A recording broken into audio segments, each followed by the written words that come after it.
মানুষের আবাসিক হোটেল থাকলেও গরুর আবাসিক হোটেলের কথা কজনই বা জানেন। এমন একটি হোটেল দিয়ে সাড়া ফেলেছেন রংপুরের একজন উদ্যোক্তা।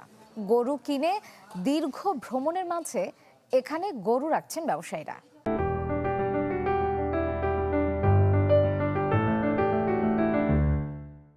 আরাম করে বসে আপন মনে জাবর কাটছে গরু। সারিতে দাঁড়িয়ে বিশ্রামের পাশাপাশি চলছে খুনসুটি। এই চিত্র রংপুর নগরীর মডার্ন মোড় এলাকার গরুর আবাসিক হোটেলের। রংপুর অঞ্চলের বিভিন্ন হাট থেকে গরু কিনে এই হোটেলে 2 দিন রাখার পর দেশের বিভিন্ন জেলায় নিয়ে যান ব্যবসায়ীরা। বলছেন হোটেলটির কারণে গরু অসুস্থ হওয়ার ঝুঁকি থাকে না, পাচ্ছেন নিরাপত্তার নিশ্চয়তা।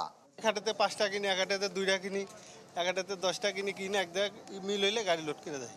এখানে গাড়ির চিন্তা নাই, খালি রাখার চিন্তা নেই, খাওয়ার চিন্তা নেই, সেজন্য আমরা নিরাপত্তার জন্য ওনার কাছে রাখি। এখানে চাকুরি করে মাসে মোটা অঙ্কের টাকা আয় করছেন কর্মচারীরা। সাধুবাদ জানালেন স্থানীয়রাও। মাল কিনে 10টা 5টা থোয়ার জায়গা নাই, এইখানে আনি রাখে। এই হোটেলটা থাকা অবস্থায় 5-7 জন যে চাকরি করতেছে, আলহামদুলিল্লাহ তাদের সংসারটা ডিফেন্স করতেছে এটার উপরে।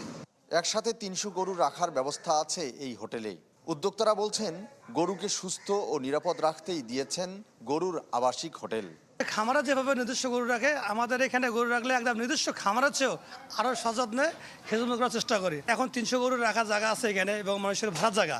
আমার একটা স্বপ্ন যে আমি যাতে একটা জায়গা কিনতে পারি এবং একটা আমি সেট করতে পারি, সেখানে যাতে 1000 গরু রাখতে পারি। তবে অনুমতি না নিয়ে এমন উদ্যোগের পক্ষে নন প্রাণী সম্পদ কর্মকর্তারা। জানালেন রোগবালাই সহ নানা আশঙ্কার কথা। ভালোর চেয়ে খারাপের দিকেও আছে।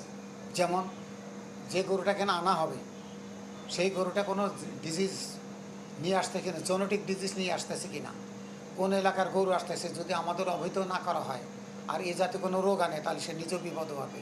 গরুর আবাসিক হোটেলে এক রাতের ভাড়া গরু প্রতি 50 টাকা। প্রায় 5 বছর আগে শুরু হওয়া এই গরুর আবাসিক হোটেল নিয়ে এলাকায় হাস্যরসের সৃষ্টি হলেও অধিক লাভবান হওয়ায় অনেক উদ্যোক্তাই এখন চাচ্ছেন গরুর আবাসিক হোটেল দিয়ে সফল হতে। ফখরুল শাহীন, চ্যানেল 24, রংপুর।